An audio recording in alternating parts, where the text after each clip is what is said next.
Contamos a nuestros oyentes que Chalacea fue declarado pueblo belgraniano por la legislatura de Córdoba.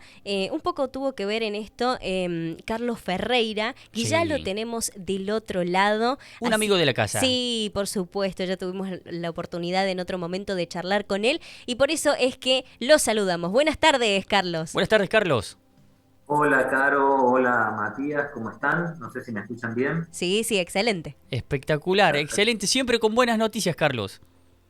No, bueno, antes que nada, gracias a ustedes por entrevistarnos y por hacerse eco de esta importante noticia para un pueblo pequeño y que no por ser pequeño es menos relevante, ¿no? O sea que realmente muchas gracias, gracias por esta difusión, ¿no? Bien. Carlos, contanos un poquito cómo es Chalacea. ¿Dónde queda Chalacea para algún desprevenido? Chalacea es un pueblo, una comuna, administrada como comuna, en el norte del departamento Río Primero, en la pedanía Chalacea, justamente, sería en el noroeste del departamento Río Primero, y es un pueblo de menos de 200 habitantes en el núcleo urbano, y administrado por un querido presidente comunal, que es Néstor Ingas, y bueno, es un pueblo con una historia muy larga porque como paraje aparece por allí por el año 1808 con ese nombre Ujú. y bueno, luego tiene una historia bicentenaria como paraje y como localidad es de mediados del siglo XX y nace, diríamos, vinculada al ferrocarril central norte argentino, que es el ferrocarril de Bianfunes a Laguna Paiva, pero también tiene una historia anterior muy interesante y lo más interesante de esa historia anterior es lo vinculado a Manuel Belgrano, ya que Manuel Belgrano firmó un documento en Chalacea junto con todo su cuartel general el 27 de febrero de 1819, ese documento que vemos ahora en pantalla. Abajo pueden ver bien, no sé si abajo a la derecha lo podrá ampliar el editor, pero abajo dice cuartel general en Chalacea, 27 de febrero de 1819, Dios guarde usted, Manuel Belgrano, abajo está la firma de Manuel Belgrano, bien una firma con un trazo grueso, pero ya muy chiquita, porque ya Belgrano estaba muy enfermo a esa altura, le quedaba un año y medio de vida, y venía muy enfermo del norte para hacerse cargo de la lucha contra los protocaudillos, como le llamamos nosotros los historiadores, anterior a la época de los Claro. caudillos, pero que ya estaban levantándose contra el gobierno central, que era en la zona de Santa Fe y Entre Ríos. Y bueno, ahí vemos la firma de Manuel Belgrano, además pegadito justo, yo le decía a Néstor, a Marcelo y a la gente de Chalacea, que qué suerte que tienen, porque además el documento de estar firmado en Chalacea tiene la firma de Manuel Belgrano pegadito a la palabra Chalacea, ¿no? Así que más suerte no pueden tener. Carlos, ¿cómo se llega a esta información, a este documento?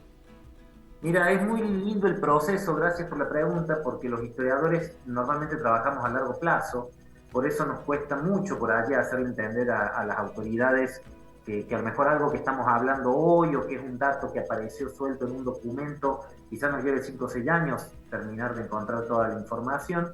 Entonces, esto empezó, yo te diría, ya por el año 2010-2011. Sí, 2010-2011, con Sergio Marchetti, que fue secretario director de Obras Públicas, tuvo un cargo allí también en la MUNI de Río Primero, pero que en aquel entonces éramos y somos muy amigos con Sergio, y estábamos haciendo la investigación por el Camino de las Tropas. El Camino de las Tropas fue un camino creado en el año 1813 por la Asamblea del año 13, un camino que se separaba del Camino Real y pasaba por lo que hoy es Villamonte, ahí cerquita del Río Primero, pasaba por Villa del Rosario, Villamonte, Monte del Rosario, Chalacea, y de ahí hacia el norte pasaba por Puesto de Ceja, Puesto de Sánchez, Puesto de Luna, Puesto de Castro, etcétera, y llegaba a Santiago del Estero y se volvía a unir con el Camino Real. Era un camino alternativo al Camino Real que se mandó a hacer en 1813, justamente para que las tropas no tuvieran que usar el tramo más transitado del Camino Real, que era el tramo central de Córdoba, ¿no? No sé si vamos bien hasta ahí. Hasta ahí Sí. estábamos investigando nosotros con Sergio Marchetti, una investigación muy linda, y un viejito de Chalacea, don Bracamonte, nos comenta que su abuelo le contaba, su abuelo había nacido en 1840, que ahí en Chalacea había dormido el general Belgrano. Y nosotros nos quedó como un dato. Y quedó el dato. Obviamente sabíamos que Belgrano había usado el camino de las tropas, que lo había usado en 1819, lo sabíamos porque Belgrano tuvo muchos días en Villa del Rosario y de allí mandó muchas cartas y las mandaba por el camino de las tropas. Por lo tanto, sabíamos que Belgrano había usado el camino de las tropas, pero, viste, tan preciso como que había dormido en Chalacea era como un dato muy preciso. Y, y nosotros lo consideramos como una información de historia oral o de tradición oral con Sergio en ese momento. En el 2020, leyendo un libro de la historiadora Marcela González, de la Junta Provincial de Historia, veo que allí cita una carta de Belgrano firmada en Chalacea en febrero de 1819. Lo cita ella en un libro que era de otro tema, era del general Bustos el libro.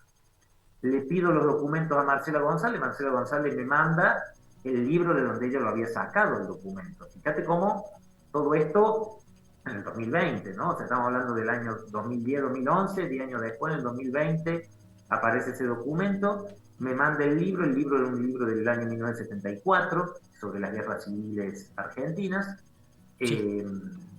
pero era el libro, no era el documento, estaba allí el documento tipeado, transcrito, pero no era el documento manuscrito. Entonces me pongo en campaña para tratar de conseguirlo y recién a principio de este año contactamos al licenciado Manuel Belgrano, que es presidente del Instituto Nacional Belgraniano.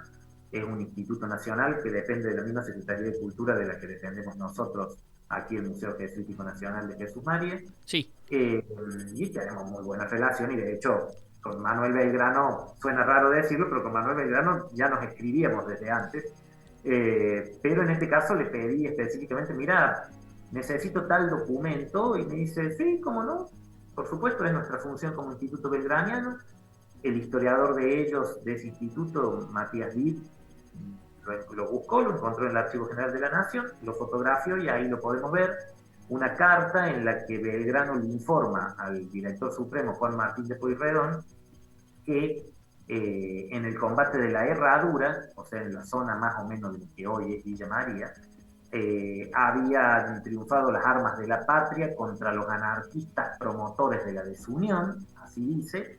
Destaca la actuación de los coroneles Bustos, La Madrid y Paz, en esa misma carta que ustedes ven allí. Destaca la actuación de ellos tres como jefes que supieron combatir con valor al frente de sus tropas. Eso le manda para que se le dé los premios correspondientes a esos jefes el gobierno central, presidido en ese entonces por Juan Martín de Pueyrredón.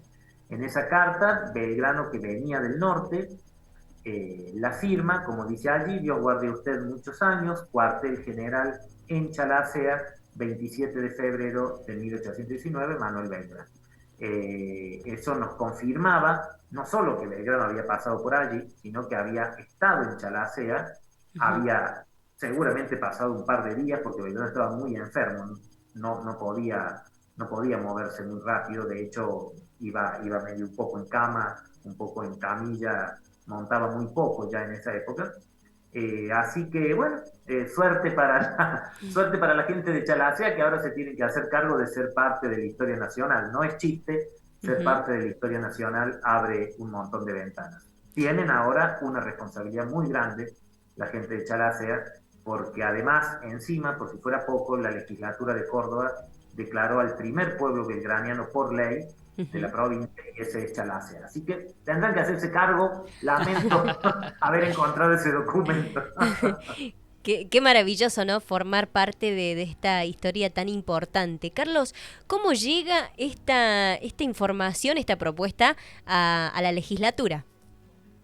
Bueno, allí nosotros contactamos, bueno, yo contacté a la gente de Chalacea, a la gente de la comuna, Marcela Vaca, que es una de las secretarias allí de la comuna, del presidente Néstor Inga, contactó a Charo Acevedo, que ustedes la conocen, María José Acevedo. Nosotros tenemos muchísimo trato con ella desde hace años, porque cada vez que andábamos por pueblitos y parajes bien pequeños del departamento de Río Primero, allí estaba la querida Charo, que ella siempre en los pueblos más pequeños, más apartados, ella siempre apoyando. Y bueno, Marcela Vaca la contactó y ahí nomás los secretarios de la Charo se pusieron en contacto conmigo, les pasé los documentos y salió la ley aprobada por unanimidad en comisión y aprobada por unanimidad en el recinto. Así que bueno, más que importante, ¿no? Bien, licenciado Carlos Ferreira, totalmente agradecidos. Les recordamos a todas las personas de la 97.1, estamos hablando con un gran historiador de la región y comentando por qué Chalacea fue declarado como pueblo belgraniano. Sí, ahí veíamos la carta recién también, para los que están a través de la FM 97.1, veíamos la carta antigua en donde en la parte inferior derecha tiene la firma de Manuel Belgrano. Sí. ¿Qué chapa ahora la de sí. Chalacea? ¿Qué chapa? Sí, o sea, es una chapa que te hace muy responsable. O sea, ahora Chalacea es parte de la historia nacional, está al mismo nivel que Pilar, donde Belgrano firmó la renuncia a manejar el Ejército del Norte, está al mismo nivel que Juramento, donde juramentó la bandera, está al mismo nivel que Rosario, donde hizo la bandera. O sea, ahora Chalacea va a tener mucha más visibilidad y va a tener que generar políticas culturales vinculadas a Belgrano. Ya de hecho el Instituto Nacional Belgraniano se comprometió a hacer una sesión y a viajar hasta Chalacea. Bueno, creo que esto también demuestra que la historia sirve para el desarrollo. La historia sirve para generar desarrollo, sirve para generar visibilidad, sirve para promover la autoestima. Yo me imagino para un joven estudiante de secundario de Chalacea, poder decir, en mi pueblo durmió Manuel Belgrano. O sea, eso eleva mucho la autoestima y por supuesto genera la posibilidad ahora se abre la posibilidad de generar políticas públicas desde la comuna, con el apoyo de la Agencia por Cultura, con el apoyo nuestro desde la Secretaría de Cultura y la Nación también, del Instituto Nacional Belgraniano, generar políticas públicas de promoción de esto y de poner en el mapa grande de la historia grande de Argentina a Chalacea. Impecable, Carlos. Sí, Carlos, te agradecemos por esta información tan valiosa y que nos hayas abierto un poco más la visión acerca de este tema. Muchas gracias. Muchas gracias, Carlos. Gracias a ustedes, un placer.